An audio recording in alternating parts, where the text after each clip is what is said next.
Sim, meus caros, passamos agora ao estudo do artigo 302 do CTB, tá, doutores?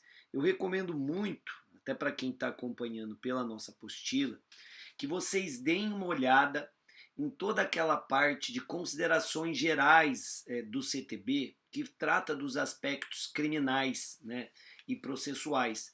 Desde o artigo 291, que a gente vai falar melhor lá na frente, quando estudarmos o crime de lesão corporal culposa, passando pelo artigo 294, que trata ali de medidas cautelares, de suspensão do direito de dirigir veículo automotor, passando pelas circunstâncias especiais agravantes, né, previstas no Código de Trânsito, se não me engano, no artigo 298, chegando também a uma previsão lá do artigo 301, muito importante, que trata da imunidade à prisão em flagrante nas hipóteses em que o responsável pelo acidente presta pronto e integral socorro à vítima, tá?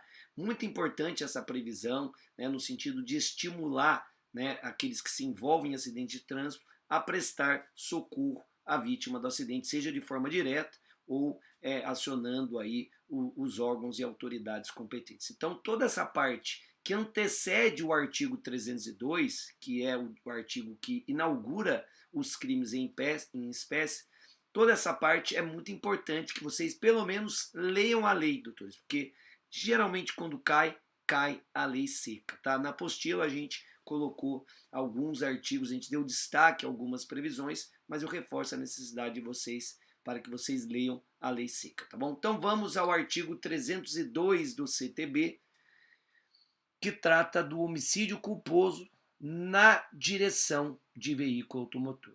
Tá? Então, nos termos do artigo 302, pune-se a conduta de praticar homicídio culposo na direção de veículo automotor, a pena aqui é de detenção de 2 a 4 anos, além da suspensão ou proibição de se obter a permissão ou ainda a habilitação para dirigir veículo automotor. Tá? Doutores, aqui, se me permitem, vou fazer uma observação, tá? Eu, por uma questão didática, eu gosto de fazer algumas pontuações que vocês vão ver que ao final dos nossos encontros a gente vai ter falado sobre praticamente todos os crimes de trânsito, ainda que de passagem. Por que eu estou fazendo essa previsão? Doutores, vou começar o estudo do artigo 302 pela sanção penal. A gente vê aí que a pena de detenção de 2 a 4 anos e a possibilidade de suspensão ou proibição de se obter a permissão ou ainda habilitação para dirigir veículo automotor. Essa pena, doutores, ela é prevista no homicídio culposo, na lesão corporal culposa, na embriaguez ao volante e no crime de racha ou participação em racha, de racha na via pública. E, doutores, essa pena ela é muito interessante, por quê? Porque o juiz, ao lado da pena privativa de liberdade, pode impor esta pena, que é uma pena restritiva de direito. O sujeito vai ficar proibido de dirigir veículo automotor. E o artigo 307 do CTB pune, com outras palavras, justamente a conduta daquele que viola uma suspensão para dirigir veículo automotor. E aí eu pergunto, imagine o seguinte cenário, o sujeito foi sancionado administrativamente com a suspensão do direito de dirigir, né? Muito provavelmente você pode ter se deparado com um caso como esse, você mesmo pode ter sido punido dessa forma, porque você chegou ali no limite de pontos da sua carteira, e aí, com o estouro desse limite de pontos, a sanção administrativa é a sanção mínima ali de suspensão de 6 meses para dirigir veículo automotor. E aí eu pergunto, se um sujeito sancionado administrativamente com essa suspensão a violar e for surpreendido dirigindo veículo automotor, ele responde pelo crime do artigo 307, doutores? Resposta negativa, tá? De acordo com o STJ, então já faz um recorte aí sobre o 307 nas suas anotações, tá?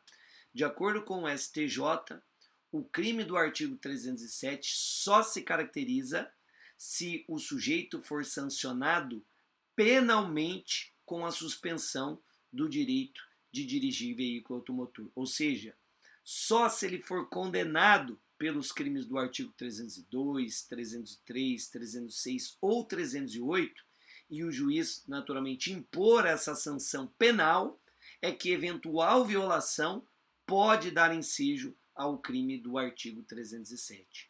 Se ele está violando somente uma suspensão do direito de dirigir imposto na esfera administrativa, não haverá o crime do artigo 307, tá bom? Doutores, cuidado com essa observação, tá bom? Segunda observação que eu vou fazer com vocês. Por se tratar de homicídio culposo, aplica-se a regra geral lá do homicídio culposo do Código Penal.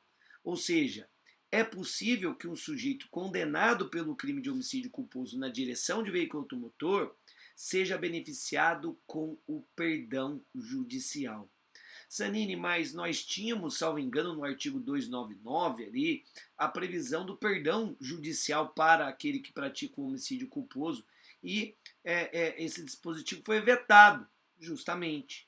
Nas razões do veto, foi explícito ali que aquele dispositivo era desnecessário porque aplicar-se-ia a regra geral lá do Código Penal. Então vamos supor que um pai na direção de veículo automotor pratica uma imprudência, dá causa a um acidente e morre sua família inteira, mulher, filhos. Eu infelizmente já me deparei com um caso como esse. Doutores, percebam que quando as consequências do crime atingem o autor de modo tão devastador que a pena não se faz tão relevante, a pena ela acaba se tornando nada diante da dor que ele já sofreu com a sua própria conduta. A verdade é que as consequências do crime já servem de uma punição por si só, a pena se torna desnecessária, o juiz pode reconhecer o perdão judicial.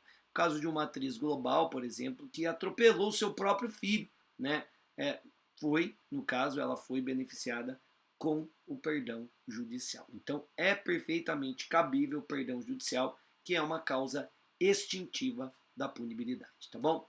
Agora sim, vamos à análise do tipo penal, artigo 302. Doutores, só para rememorar, pune-se a conduta de praticar homicídio culposo na direção de veículo automotor. Qual é o bem juiz tutelado aqui? Primeiramente, a vida humana e, secundariamente, nós temos também como bem juiz tutelado a segurança viária, tá? Em relação aos sujeitos, o crime é comum, qualquer pessoa pode ser autora do crime, qualquer pessoa pode figurar como vítima. O que a gente precisa se atentar aqui? Só há que se falar no crime a título de culpa, tá? Então, se eu dolosamente atropelo e mato uma pessoa na direção de veículo automotor, né, eu vou responder pelo crime de homicídio doloso, tá? Inclusive, muito provavelmente, homicídio qualificado, seja pelo recurso que dificultou a defesa da vítima ou pelo meio cruel, tá? Então, se eu dolosamente atropelo e mato uma pessoa na direção de veículo automotor, né, obviamente, eu vou responder por homicídio doloso. O que significa, doutores, que aqui o crime de homicídio só é punido de forma culposa, quando não há a intenção de matar. O sujeito, por uma negligência, imprudência ou imperícia, eu causo um acidente e alguém morreu, tá? Agora, é possível a punição de dolo por dolo eventual, por exemplo, nas hipóteses de embriaguez ao volante? A quem compete esta análise? Doutores, observação importante aí, decisão do STJ, né, um conjunto de decisões no mesmo sentido do STJ, na hipótese de homicídio praticado na direção de veículo automotor, havendo elementos nos autos indicativos de que o condutor agiu possivelmente com dolo eventual, por exemplo, num estado muito avançado de embriaguez, em que o conjunto probatório demonstra a indiferença do autor com relação ao possível resultado morte, ou na hipótese de um racha praticado na via pública. Então, havendo elementos que indiquem a possibilidade do dolo eventual, o julgamento acerca da ocorrência deste, no caso do dolo eventual, ou a culpa consciente, compete ao tribunal do júri na qualidade de juiz natural da causa, tá? Então, havendo dúvidas ali se o agente agiu com culpa, ainda que culpa consciente ou dolo eventual, quem vai decidir é o tribunal do júri na qualidade de juiz natural, tá? E, dito isso, doutores, podemos avançar para o ponto principal deste tipo penal, que é exatamente o elemento subjetivo. Por quê? O crime é punido a título de culpa. E o crime culposo, doutores, depende de alguns requisitos. Primeiro, uma conduta humana voluntária. Conduta esta que é praticada sem a observância do cuidado devido, manifestada por uma imprudência, negligência ou imperícia, que dá causa a um resultado não querido, nem tampouco assumido, né? O resultado que ele não quis, nem desejou, direta ou indiretamente, mas que era previsível, né? À luz dos elementos objetivos, tá? Então, preenchidos todos esses requisitos, doutores, nós temos o homicídio culposo na direção de veículo automotor. Daí porque é imprescindível que a persecução penal demonstre a conduta que não observou o cuidado devido e deu causa à morte de uma pessoa, tá? Exemplo, ultrapassagem em local proibido, trafegar acima do limite de velocidade, entre outras situações, como por exemplo, o sujeito que negligencia na manutenção do seu veículo e aí os freios não estão em dia, um freio em dia poderia ter evitado o acidente, o pneu que está careca poderia, se não estivesse, ter evitado o acidente e por aí vai, tá? Com isso, doutores, a gente pode concluir o quê? Se o crime é punido a título de culpa, se o agente der causa a um resultado sem que tenha agido de forma culposa, não há que se falar em crime. Então, de maneira objetiva, no caderno de vocês, na hipótese de culpa exclusiva da vítima, o fato será atípico, tá? Então, havendo culpa exclusiva da vítima, afasta-se o crime, tá? Se o agente não praticou uma conduta negligente, imprudente ou imperita, não há que se falar em crime. Agora, muito cuidado, porque havendo concorrência de culpa, a vítima concorreu para o acidente, mas o condutor do veículo também concorreu para o acidente, se, por exemplo, ele não estava com a manutenção do seu carro em dia ou estava trafegando com excesso de velocidade, tá? Então, na hipótese de concorrência de culpa, não há que se falar na exclusão da responsabilidade, tá? O agente vai responder pelo crime de homicídio culposo na direção de veículo automotor, tá bom?